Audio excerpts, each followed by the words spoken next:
Before we begin, don't forget to like this video, subscribe to the channel, and hit the bell icon so you never miss an episode uncovering the hidden truths of ancient myths and sacred scriptures. What you're about to hear may forever change the way you see light and darkness.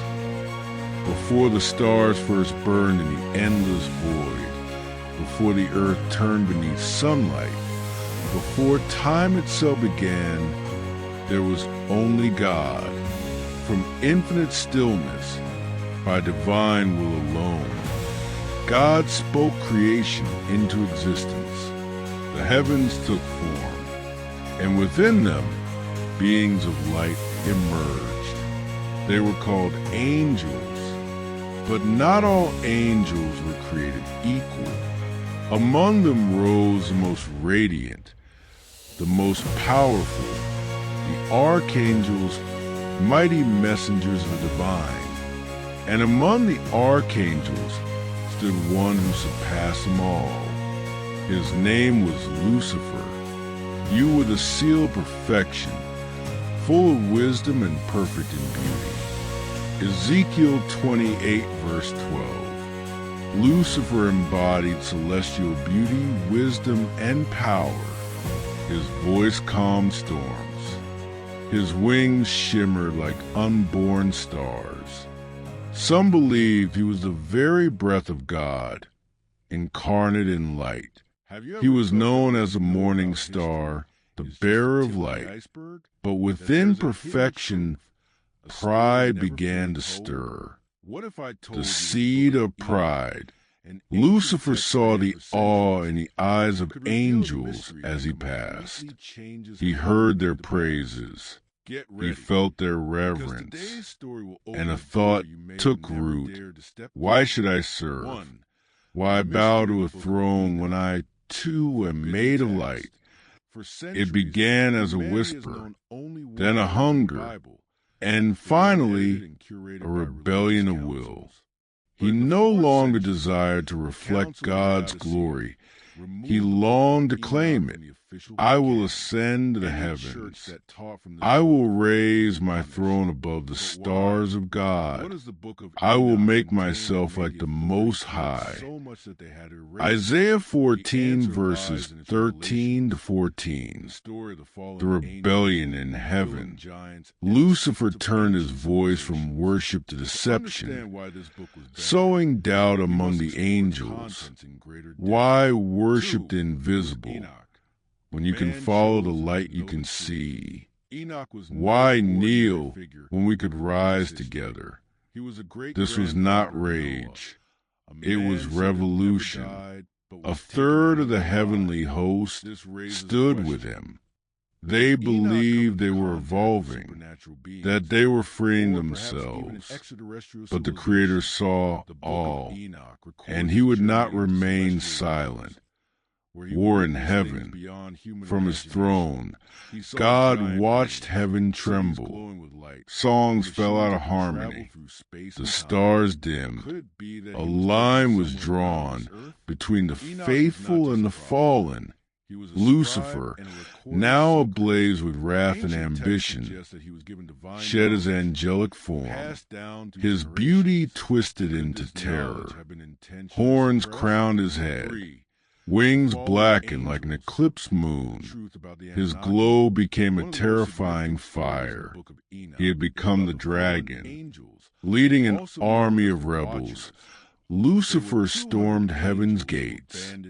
But before him stood another archangel, Michael, not the most radiant, not the most praised, but the most loyal.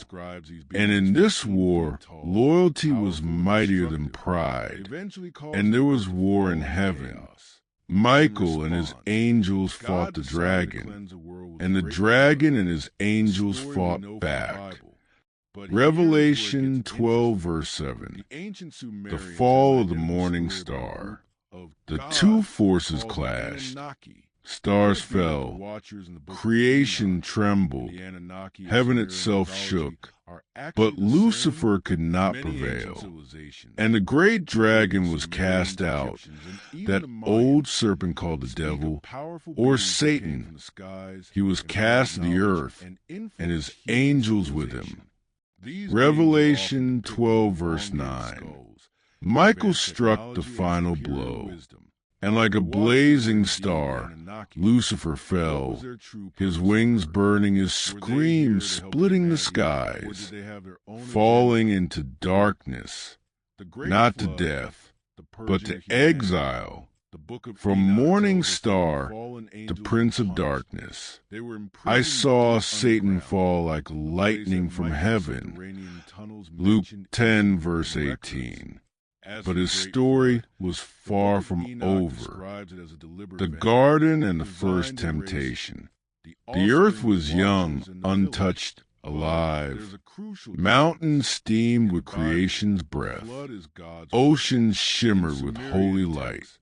And into this world, God placed a new being, not made of fire or light, but of dust and breath. Humanity, Adam and Eve, innocent, free, made in the image of God. But unlike angels, they were given something unique. Choice. Lucifer watched from the shadows. Not only had he been cast out, he had been replaced by fragile creatures of clay. He would have his revenge, not with armies, not with fire, but with a whisper. Now the serpent was more cunning than any beast of the field which the Lord God had made. Genesis 3, verse 1.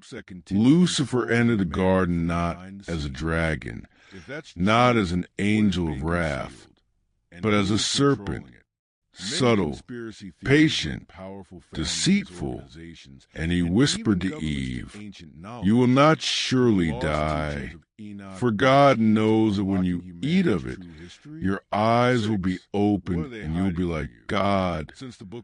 The same ambition that led to his fall, he now passed them, and she reached and bit the fall of man. In that moment, innocence shattered, knowledge bloomed, and with it, shame, fear, and death. Lucifer had won, not through war, but by corrupting God's greatest creation. He couldn't destroy God, but he could make his children turn away. And thus, the war that began in heaven continued on earth. No longer fought with flaming swords, but with lies, with desire, with whispers in the dark. If this story captivated you, don't forget to like, comment your thoughts, and subscribe for the next chapter in the cosmic battle between light and shadow. The story is far from over.